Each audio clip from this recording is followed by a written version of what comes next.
तो अब कुछ और पीरियोडिक फंक्शंस के फंडामेंटल पीरियड निकालते हैं, ठीक। और अभी तक जो अपन ने रिजल्ट्स यूज़ किए है ना, उनको यूज़ करके और थोड़े और कॉम्प्लेक्स फंक्शंस है ना बनाएंगे और देखेंगे कि उनका भी फंडामेंटल पीरियड जो है वो हम कैसे निकालते हैं। तो अभी तक क्या रिजल्ट्स अपन ने देखे, मैं जो फंडामेंटल पीरियोडिक फंक्शन जो है साइन एक्स ही ले रहा हूँ, है ना। हम फैमिलियर हैं इससे, पर जो रिजल्ट्स हैं वो जनरली है ना बाकी पीरियोडिक फंक्शंस पे भी एप्लीकेबल होंगे, ठीक है। उसको भी देखेंगे अपन, पर साइन एक्स के टर्म्स में अपन ये सारे प्रिंसिपल्स डिस्कस कर रहे हैं, ठीक है। तो हमने क्या देखा, F X is equal to sine X, इसका पीरियड जो है वो क्या था, 2 पाई। दूसरा F X is equal to A plus sine X, है ना, इसका भी पीरियड जो है वो फंडामेंटल पीरियड क्या था, 2 पाई। तीसरा F X is equal to sine X plus A, इसका भी पीरियड 2 पाई। चौथा हमने क्या देखा, F X is equal to A sine X, इसका भी पीरियड क्या था, 2 पाई, ठीक। पांचवा F X is equal to sine A X, इसका पीरियड क्या था, 2 पाई अपॉन ए। अच्छा, ये ए जो है ना, इसको हम पॉजिटिव लेंगे, इसको आप चाहे तो इसको आप मॉड में डाल दें, क्योंकि सपोज ये नंबर नेगेटिव है ना, सपोज ये नंबर नेगेटिव है, मतलब माइनस ए एक्स है ना, इस टाइप से है, तो आप माइनस बाहर ले जाएं, माइनस बाहर ले जाएं, अंदर पॉजिटिव ही नंबर रह जाएगा, क्योंकि ऑसिलेशन तो जो है वो ये कर रहा है ना, माइनस तो केवल साइन चेंज कर देगा मैग्नीट्यूड का, ठीक है। तो फंडामेंटल पीरियड के लिए यहाँ पे है ना मॉड ए हम यूज़ कर सकते हैं, इस नंबर को पॉजिटिव रखेंगे अपन। फिर F X is equal to sine X by A, तो इसका पीरियड क्या हो जाएगा, 2 पाई इंटू ए, ठीक है। ये दोनों ही रिजल्ट है ना इंपॉर्टेंट है ऑब्वियसली, क्योंकि डिफरेंट रिजल्ट आ रहा है, तो इनको ध्यान में रखें। अच्छा, सपोज ये जो अपन ने जो रिजल्ट देखे इसको कंबाइन करके सपोज एक फंक्शन हम बना दें, F X is equal to 5 plus 3 sine 5x plus 1, ठीक। और इसका पीरियड यदि हमको निकालना हो फंडामेंटल पीरियड, तो अब आप देखें ये सारे रिजल्ट्स अपन यूज़ कर सकते हैं। एक तो जैसे ये +1 है ना, तो +1 से जो ये साइन वाली जो टर्म है इसका फंडामेंटल पीरियड चेंज नहीं होगा, तो इसको हम इग्नोर कर सकते हैं। ये +1 ये रिजल्ट अपन देख ही चुके हैं, है ना, हम नहीं कह रहे कि 2 पाई आएगा, पर इस +1 से ये साइन वाली टर्म का फंडामेंटल पीरियड चेंज नहीं होगा, तो इसको हमने इग्नोर कर दिया। अच्छा, अब ये 5x है ना, ये हम देख चुके हैं, तो इसके कारण है ना, इस 5x के कारण इसका फंडामेंटल पीरियड क्या हो गया, 2 पाई/5 तो हो ही गया, ठीक है।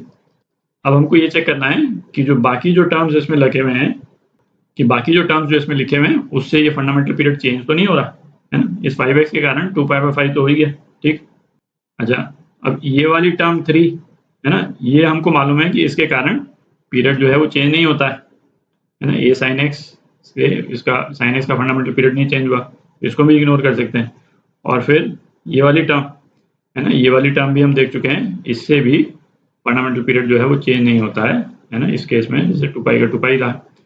तो ये वाला जो एक्सप्रेशन है इसका फंडामेंटल पीरियड क्या हो गया, यही फाइनल हो गया है ना, 2 पाई/5।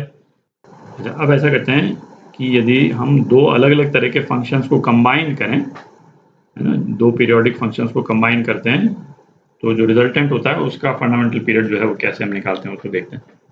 तो ऐसा करते हैं, दो फंक्शंस को कंबाइन करते हैं और फिर हम पता करेंगे fundamental period of combination of functions.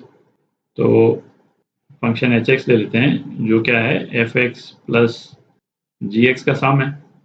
अच्छा, ये दोनों के दोनों पीरियोडिक फंक्शंस हैं, एफ एक्स भी जी एक्स भी। अच्छा, सपोज एफ एक्स का फंडामेंटल पीरियड जो है उसको अपन टी एफ बोल देते हैं, और जी एक्स का जो फंडामेंटल पीरियड है उसको टी जी बोल देते हैं।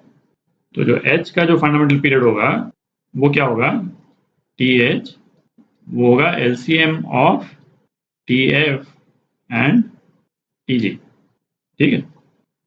लिख रहे हैं इसको, अभी अपन विजुलाइज करेंगे। तो एक बिल्कुल सिंपल एग्जांपल लें, टी एफ को यदि 2 ले लें और टी जी को 3 ले लेते हैं, तो जो h है उसका टाइम पीरियड जो है क्या हो जाएगा, है ना, इन दोनों का एलसीएम जो बेसिकली प्रोडक्ट ही हो गया 6, ठीक है। तो ऐसा क्यों हो रहा है ना, इसको थोड़ा विजुलाइज करते हैं। तो ये अपन ने कोऑर्डिनेट एक्सिस बना ली, इसको अपन मार्क कर देते हैं 1 2 3 4 5 6 7 8 2 3 4 5 6 7 8। अच्छा, जो एफ एक्स फंक्शन अभी हमने लिया है 2 के पीरियड से, कोई भी एक आर्बिट्ररी शेप ले लेते हैं। ये आर्बिट्ररी शेप हमने ले लिया, ठीक है। तो ये इसी तरह से रिपीट कर रहा है, 2 के पीरियड से ये रिपीट कर रहा है इस टाइप से, ठीक।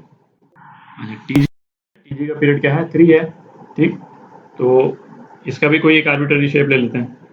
इसका हमने कुछ इस टाइप का शेप ले लिया, ये 3 का पीरियड है इसका, ठीक है। ये 3 से ये 6 और फिर ये 9 पे जाकर ख़त्म होगा, ठीक है, ये 9। अच्छा, अब आप देखें जैसे f जो है वो क्या है, 2 के मल्टीपल्स में रिपीट हो रहा है, 2 4 6 8, ठीक है, इस मल्टीपल में रिपीट हो रहा है। और g जो है वो 3 के मल्टीपल्स में रिपीट हो रहा है, 3 6 9 एंड सो ऑन। अच्छा, तो अब इनका रिजल्टेंट फंक्शन का यदि अपने को पीरियड निकालना है, तो जैसे कोई भी पॉइंट ले लें, सपोज ये वाला पॉइंट ले लें, तो ये वाला पॉइंट ले लेते हैं कि ये वाला पॉइंट जो है कब रिपीट होगा, ठीक। तो इस वाले पॉइंट पे क्या है, दोनों के दोनों फंक्शन जो है 0 पे हैं, ठीक। तो अब जो है हम यदि ग्रीन वाला फंक्शन लेते हैं, तो अब ये ग्रीन वाला फंक्शन दोबारा 0 पे आया, 3 वाले पॉइंट पे 0 पे आया, इस वाले पॉइंट पे। पर इस वाले पॉइंट पे जो दूसरा वाला फंक्शन है वो तो 1 पे पहुंच गया, तो ऑब्वियसली ये 3 वाला जो पॉइंट है वो ये वाला पॉइंट हो नहीं सकता। अब दोबारा ये ग्रीन वाला फंक्शन 0 कब हो रहा है, यहाँ पे 0 हो रहा है, सी यहाँ पे 0 हो रहा है, और ये जो दूसरा वाला फंक्शन है वो भी एग्जैक्टली इसी पॉइंट पे दोबारा 0 हो रहा है, आप देख रहे हैं।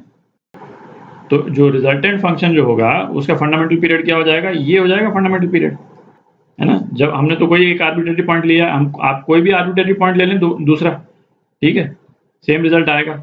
इसको विजुलाइज करना इजी है, इसलिए हमने 0 वाला लिया, ठीक है। तो रिजल्टेंट का जो फंडामेंटल पीरियड है वो 6 हो जाएगा। क्या करें भाई, एफ का जो पीरियड है फंडामेंटल पीरियड, उसका टेबल हमने लिख दिया एक तरह से, है ना। ये 2 4 6 8 ये क्या है, इसकी टेबल है, ठीक है। और इसी तरह से हमने जो दूसरा फंक्शन है उसकी भी टेबल लिख दी, 3 6। तो उस टेबल में जब भी कॉमन मल्टीपल आ जाता है ना, जो सबसे पहला कॉमन मल्टीपल जो आ जाता है, इस केस में 6 आ रहा है, वो फंडामेंटल पीरियड हो जाएगा रिजल्टेंट फंक्शन का। और ये क्या है, बेसिकली एलसीएम ही है, ठीक है, लीस्ट कॉमन मल्टीपल नाम ही है ना, लीस्ट कॉमन मल्टीपल। तो जो लीस्ट कॉमन मल्टीपल जो भी हो जाएगा वो फंडामेंटल पीरियड हो जाएगा, ठीक। अब सपोज अपने पास में फंक्शन है 2 sin x/3 plus 3 sin x/5। Suppose ये फंक्शन है, ठीक है, इसका फंडामेंटल पीरियड निकालना आपने को। तो ये वाली जो टर्म है उसमें ये 2 और 3 इसको तो हम इग्नोर कर ही लेंगे, है ना, ये तो हमने देख लिया।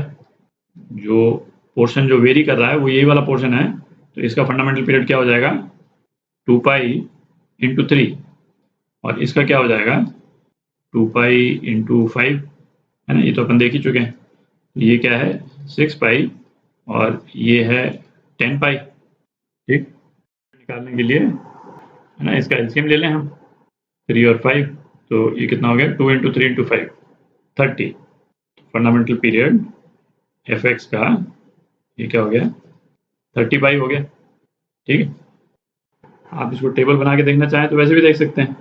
इसके मल्टीपल्स हम लिखें तो 6 12 18 24 और 30, और इसके 10 के मल्टीपल्स लिखें तो एक 10 एक 20 और तीसरा 30, ठीक है। तो जब भी कॉमन मल्टीपल आ जाएगा, है ना, वो आपका फंडामेंटल पीरियड हो जाएगा।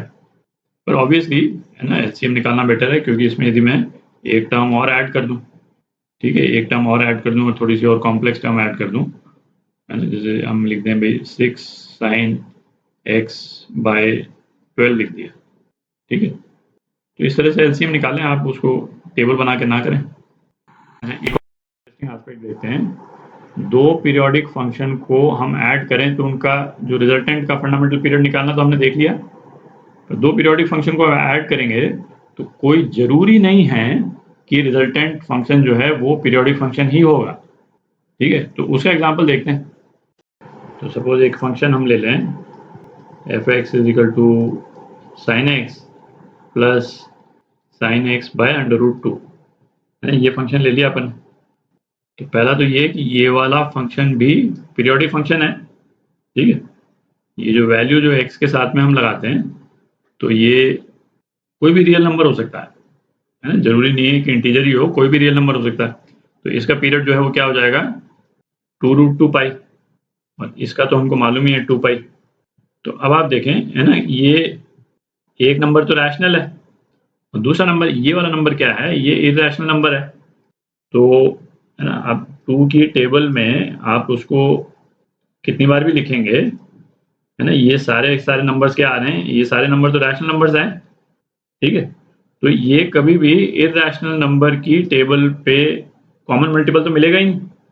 यदि 2√2 की हम टेबल बनाएंगे, है ना, तो 2√2 आएगा, 4√2, 6√2, कुछ इस टाइप से जाएगा, ठीक है।